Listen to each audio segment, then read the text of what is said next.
It is Monday, July 20th, 2020, and you are tuned into DIRTRACKR Daily. I'm Justin Fiedler. It was a very busy weekend of action, and there's a lot to talk about, so let's jump right in. The Lucas Oil Late Model Dirt Series was in action this weekend for 3 nights between Tri-City Speedway and Lucas Oil Speedway. On Friday night at Tri-City, Billy Moyer Jr. led at the start, but he was challenged early and often by Tyler Erb. Moyer led the first 21 laps, but Erb was finally able to get by on lap 22. Once clear, Erb quickly drove away from the field. He led the rest of the way to earn the win over BMJ, Jonathan Davenport, Shane Clanton, and Tyler Bruning. Points leader Jimmy Owens had a flat tire and ended up in the 15th position.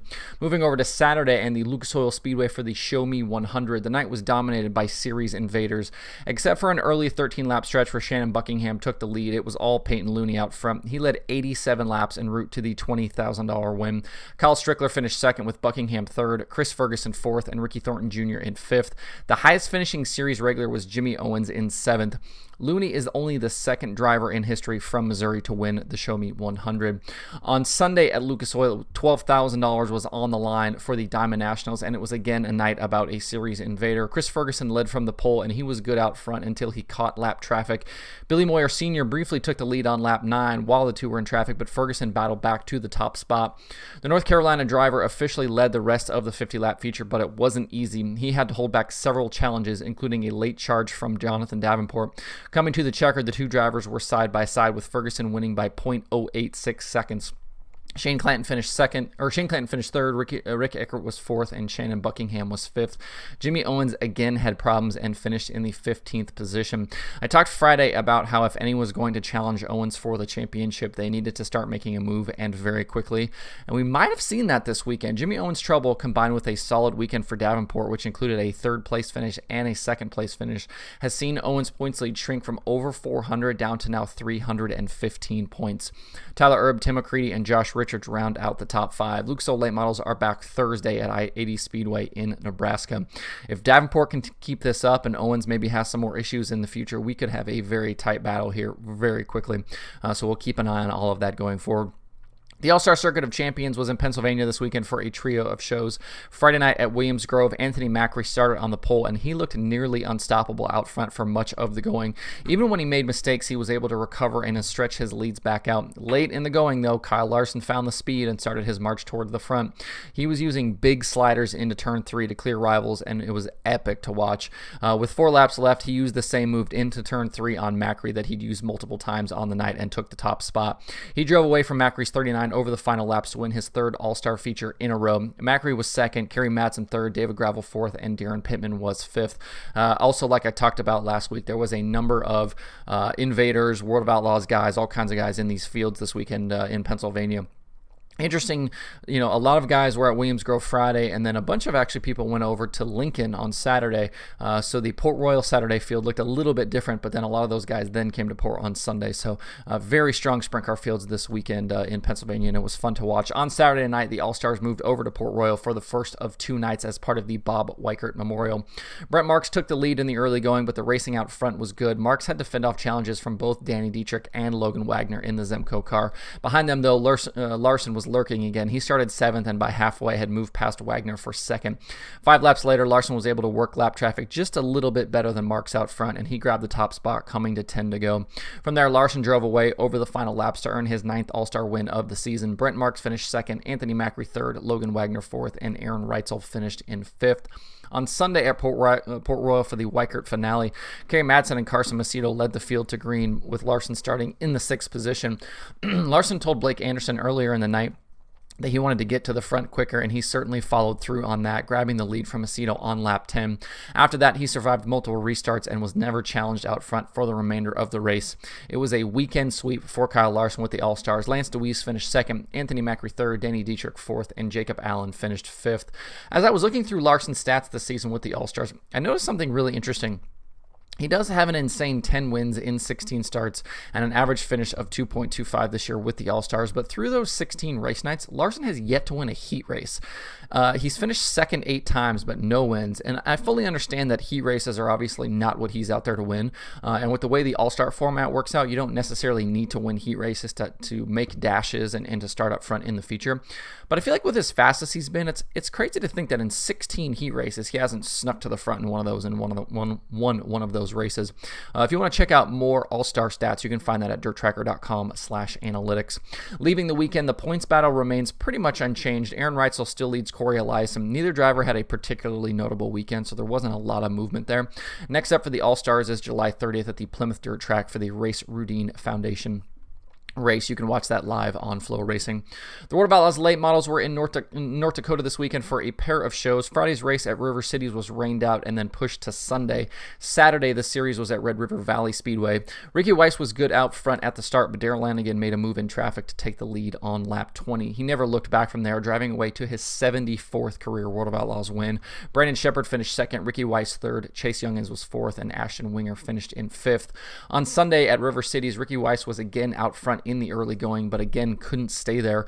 Brandon Shepard ran him down and took the lead on lap 32 with the help of lap traffic. Shepard was then able to hold off the field to grab his 10th win of 2020. Kay Dillard finished second with Ricky Weiss third, Dennis Erb fourth, and Dustin Strand finished in fifth.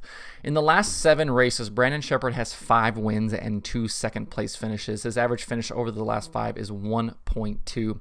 He continues to absolutely dominate that series. He's leading the point standings right now. The World of Outlaws late models are back June 28th at the Davenport Speedway. USAC National Midgets were at Jefferson County Speedway for 2 nights starting Friday. Ethan Mitchell led early from the pole with Cannon McIntosh, then taking over until lap 11. The rest of the incident-filled feature was led by Chris Wyndham. The end of the race, though, was what this night was all about. Really fun to watch. After a caution, they had a 4-lap shootout to decide it. Buddy Kofoid literally threw everything but the kitchen sink at Chris Wyndham to try and win, but Wyndham was able to hold him off. It was Wyndham's 3rd win of the season. Kofoid was second, Dazen Pursley third, Tyler Thomas fourth, and Cannon McIntosh finished in 5th. I also love there was a point in the night where there was a red flag, and Buddy Kofoid and Tanner Thorson had been going at it for positions in the top 5, and Thorson was very clearly not pleased with some of the moves that Buddy Kofoid had made, and under that red flag, Thorson pulled up next to Buddy Kofoid and then proceeded to yell at him through his helmet to show his disdain for some of the moves, and Kofoid's reaction to some of that stuff is pretty hysterical. I tweeted about it. If you haven't watched that feature, go back and check that out, and there's actually a GIF of the two yelling at each other floating around as well that I saw from Brian Walker. Night 2 at Jefferson County was almost the complete opposite of the first night. The race was only slowed by a single caution, and Tyler Courtney was dominant for much of the 40 laps. The late caution for a slowing Tyler Thomas created a 5-lap shootout for the win. On the restart, Courtney was quickly under fire from both Buddy Kofoid and Emerson Axum. Kofoid made a mistake on the cushion and had to settle for 5th, but Axum made a real run at Courtney and was actually credited with leading 2 laps there at the end. At the checkered flag, though, Courtney was just too good on the cushion. He recovered from a bad first night to win over Axum, Tanner Thorson, Chris Wyndham, and Buddy Kofoid. Sunday, the Midgets moved over to Caney Valley Speedway for the first time ever. Kaylee Bryson led the first lap from the pole, and then Tanner Thorson took over on lap 2. Thorson led until late when Tyler Courtney reeled him in on a late restart. Thorson then had trouble and ended up spun in turns 1 and 2, collecting several cars in the top 5, including Buddy Kofoid, Tanner Carrick, and Cannon McIntosh. In the end, it was Courtney grabbing his 2nd straight win with Chris Wyndham 2nd, Kaylee Bryson 3rd, Jerry Coons Jr. 4th, and Emerson Axum in 5th. A nice night for Kaylee Bryson. I saw it was the first time in a couple of years that a female had finished in the top 5 in USAC National Midget Race, so good run for Kaylee Bryson there in the Keith Coons Motorsports machine. A strong 3 nights for Chris Wyndham sees him maintain the points lead over Tyler Courtney with Buddy Kofoid 3rd, Tanner Thorson 4th, and Cannon McIntosh in 5th. With as well as Kofoid continues to run, it's surprising he hasn't broken through yet for that first win. He's strong both nights at Jefferson, would have been in line for 3 straight top 5s had he not gotten cut up with Thorson on that final night. So it's surprising to me he hasn't won yet, and I would imagine it's probably not far off of him grabbing that first win. National Midgets are back tomorrow night at Red Dirt Raceway in Oklahoma. You can watch all of the action live there on Flow Racing. Did you see the finish Saturday night in the Knoxville 410 show? Brian Brown, Terry McCarl locked in a battle for the win late, but on the white flag lap, Rico Abreu just got the bottom rolling. And we've talked about this before, with Knoxville and how fun those races are there to watch. But that bottom, we saw Brad Sweet there a couple of years ago use that bottom to perfection to win the Knoxville Nationals. And when a guy is actually able to get that bottom going, you're almost unbeatable. But that bottom is just so treacherous. It's very difficult to make that line work. But Rico found something, used that bottom, passed both Terry McCarl and Brian Brown on that final lap to grab the win. Go find those highlights on the Knoxville Raceway YouTube channel if you have not seen them.